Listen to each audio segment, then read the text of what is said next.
राष्ट्रपति द्रौपदी मुर्मू के आगमन को लेकर पूर्व मंत्री अमरजीत भगत का बड़ा बयान सामने आया है।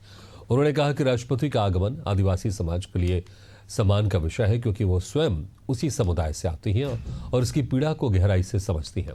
भगत ने आरोप लगाया कि बस्तर से सरगुजा तक जंगलों की कटाई और प्राकृतिक संसाधनों के शरण से आदिवासी जीवन बुरी तरह प्रभावित हो रहा है। लगातार बढ़ते पलायन को उन्होंने समुदाय की संस्कृति और पहचान के लिए गंभीर खतरा बताया। उन्होंने उम्मीद जताई कि राष्ट्रपति आदिवासी समाज की समस्याओं पर विशेष ध्यान देंगी। नमस्कार। आज सरगुजा जिले में भारत की राष्ट्रपति द्रौपदी मुर्मू जी का आगमन हो रहा है। मैं उनका स्वागत करता हूं। हम सब के लिए स्वागत। और भोपाल से बड़ी खबर आपको बता रहे हैं, जहां पर गाड़ियों में तोड़फोड़ का मामला, पुलिस ने उपद्रवियों को किया गिरफ्तार। घटनास्थल से आरोपियों का निकाला जुलूस। पुलिस ने 8 घंटे में आरोपियों को गिरफ्तार किया। गांधीनगर थाने का ये पूरा मामला है।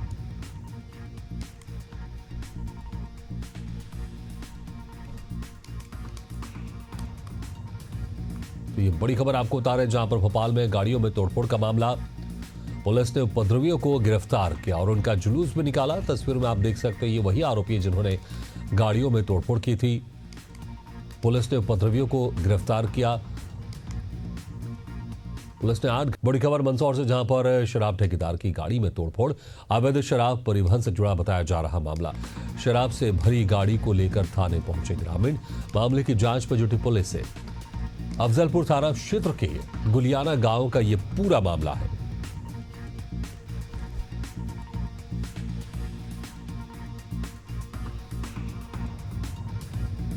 तो ये बड़ी खबर आपको बता रहे हैं, तस्वीर भी आपको दिखा रहे हैं मंदसौर से, जहां पर शराब ठेके। उत्तराखंड के हरिद्वार में धार्मिक संस्था तीर्थ सेवा न्यास जल्द ही विश्व सनातन महापीठ का निर्माण कराने जा रही है। इस महापीठ का भूमि पूजन 21 नवंबर को होगा।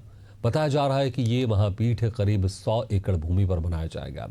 इसमें सनातन संसद, शंकराचार्यों की पीठ, वेद मंदिर, स्वाध्याय केंद्र और आवासीय गुरुकुल जैसे केंद्र स्थापित किए जाएंगे।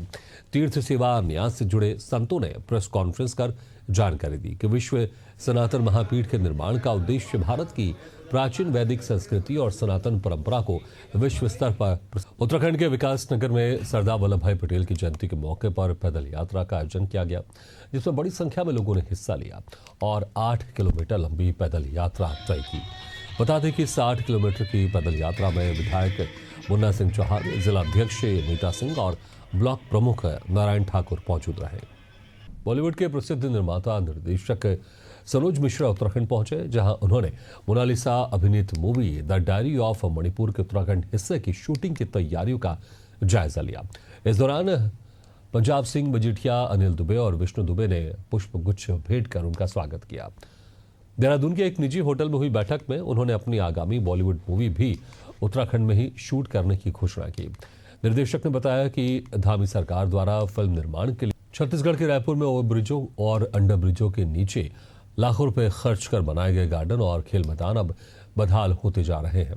कभी मनोरंजन और फिटनेस के लिए उपयोग की जाने वाला स्पॉट अब शराबखोरी और गंदगी का अड्डा बनता जा रहा है। देवेंद्रनगर फ्लाईओवर के नीचे लगाए गए पौधे, फ्लोटिंग घास और मूर्तियां सुरक्षा के अभाव में खराब हो रही हैं। पापड़ी से रेलवे स्टेशन तक के ओवरब्रिज के नीचे बने खेल बॉक्स की हालत जर्जर हो गई है। उत्तर प्रदेश में 4 नवंबर से चल रही SIR प्रक्रिया को लेकर सियासी तापमान लगातार बढ़ रहा है। वहीं 6 फरवरी 2026 को अंतिम मतदाता सूची जारी की जाएगी। इसी बीच यूपी के मुख्य निर्वाचन अधिकारी नवदीप इरणावा ने SIR से जुड़ी सभी प्रक्रियाओं और चरणों को बिंदुवार समझाया। हमारे संवाददाता ने मुख्य निर्वाचन अधिकारी से खास बातचीत की। उत्तर प्रदेश में SIR की प्रक्रिया लगातार जारी है। ऐसे में उत्तर प्रदेश में SIR को लेकर निर्वाचन आयोग भी पूरी तरह। और इस वक्त बड़ी खबर आपको बता रहे हैं धमतरी से, जहां पर सहकारी समिति कर्मचारी संघ ने किया कलेक्टोरेट का घेराव। संघ के प्रदेश अध्यक्ष नरेंद्र साहू की गिरफ्तारी का विरोध है।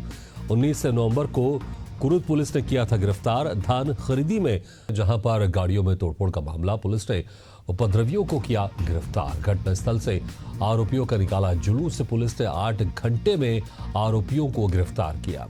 गांधीनगर थाने का यह पूरा मामला है।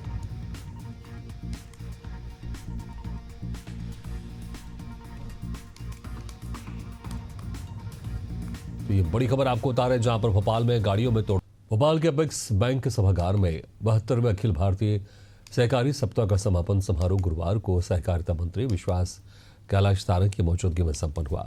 कार्यक्रम में सहकारिता क्षेत्र में पारदर्शिता और जवाबदेही बढ़ाने के लिए डिजिटलीकरण की भूमिका पर चर्चा की गई। राष्ट्रपति द्रौपदी मुर्मू के आगमन को लेकर पूर्व मंत्री अमरजीत भगत का बड़ा बयान सामने आया है।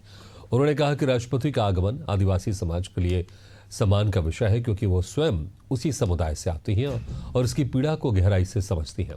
भगत ने आरोप लगाया कि बस्तर से सरगुजा तक जंगलों की कटाई और प्राकृतिक संसाधनों के शरण से आदिवासी जीवन बुरी तरह प्रभावित हो रहा है।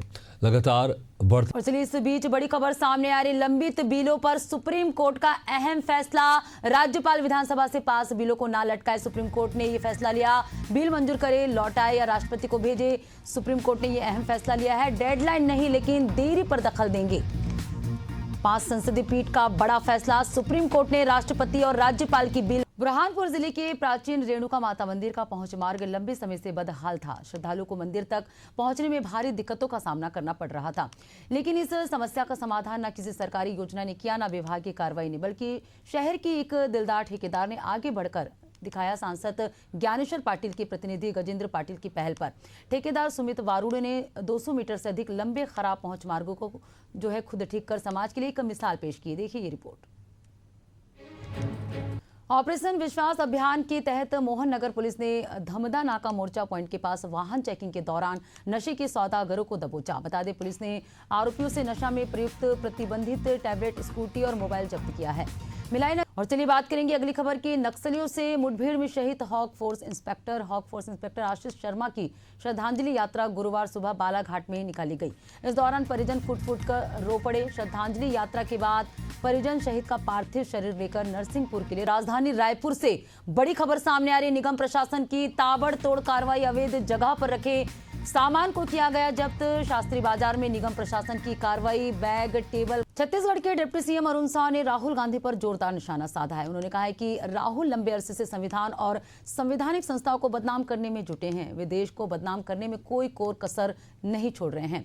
दुनिया में भारत को बदनाम कर रहे हैं, जबकि राहुल नेता राष्ट्रपति द्रौपदी मुर्मू 1 दिवसीय छत्तीसगढ़ दौरे पर हैं। इस दौरे के दौरान राष्ट्रपति अंबिकापुर में जनजातीय गौरव दिवस पर आयोजित कार्यक्रम में शामिल हुई। जनजातीय समाज के लोगों से मुलाकात की, साथ ही उन्होंने छत्तीसगढ़ी और आदिवासी संस्कृति। दुर्ग जिले के अछोटी गांव में राष्ट्रीय शिक्षा नीति 2020 के तहत व्यावसायिक शिक्षा चुनौती एवं संभावना विषय पर 2 दिवसीय कार्यशाला आयोजित की गई, जिसमें दुर्ग और बालोद जिले के स्कूल समन्वयकों ने हिस्सा लिया है। कार्यशाला में विशेषज्ञों ने छात्रों के लिए व्यावसायिक शिक्षा की जरूरत और उसके भविष्यगत लाभों पर अपने विचार रखे। समापन सत्र में मुख्य अतिथि के रूप में स्कूल से झांसी मंडल रेल प्रबंधक अनिरुद्ध कुमार ने ललितपुर धौरा जाखलौन रेलखंड का विस्तृत निरीक्षण किया है, जिसमें उन्होंने स्टेशन भवनों से लेकर प्लेटफॉर्म, कैटरिंग स्टॉल, प्रतीक्षालय और रिले रूम तक सभी व्यवस्थाओं का जायजा लिया। इस दौरान ललितपुर स्टेशन पर कौशाम्बी जिले में मकान कब्जे के आरोप पर सियासी हलचल तेज हो गई है। मुख्यमंत्री योगी आदित्यनाथ के निर्देश पर पूर्व विधायक बीजेपी नेता संजय गुप्ता और पूर्व चेयरमैन सपा नेता कैलाश चंद्र केशरवानी समेत 7 लोगों के खिलाफ कोखराज थाने में मुकदमा दर्ज किया। राजधानी भोपाल से युवकों को निर्वस्त्र कर बेरहमी से मारपीट करने का मामला सामने आया है। 3 अलग अलग मामलों के वीडियो दिल को दहला। कांकेर में भालुओं ने आतंक मचा रखा है। भोजन की तलाश में भालू लगातार रिहायशी इलाकों में पहुंच रहे हैं, जिससे ग्रामीणों में दहशत है। सरोना 3 भालुओं का ऐसा ही। उत्तराखंड के पर्वतीय क्षेत्रों में हो रहे पलायन के बीच प्रवासियों की घर वापसी भी हो रही है। रिवर्स पलायन करने वालों में 25 से 35 साल के युवा सबसे ज्यादा हैं। अभी तक 43% युवा प्रवासी वापस अपने गाँव लौट आए हैं। हाल ही में बिहार विधानसभा चुनाव में एनडीए गठबंधन को मिली प्रचंड जीत के बाद विपक्षी खेमे में गम का माहौल है। विपक्ष लगातार चुनाव आयोग से लेकर कई संवैधानिक व्यवस्था पर सवाल उठा रहा है। तो वहीं बिहार चुनाव में मिली हार के बाद पूर्व मुख्यमंत्री हरीश रावत ने बड़ा बयान दिया है। जहां हरिद्वार उत्तर प्रदेश के कानपुर जिले से एक दर्दनाक घटना सामने आई है, जहां रात में कोयला जलाकर सोए 4 मजदूरों की दम घुटने से मौत हो गई है। उनके शव पनकी थाना क्षेत्र के D58 site number 2 industrial area में स्थित एक ऑयल सीड्स कंपनी कमरे में मिले। एक साथ 4 मजदूरों की मौत से कंपनी सहित पूरे इलाके में हड़कंप मच गया। आनन फानन में पुलिस को घटना की जानकारी दी गई। पुलिस ने शवों को कब्जे में लेकर पोस्टमार्टम के लिए भेज दिया है।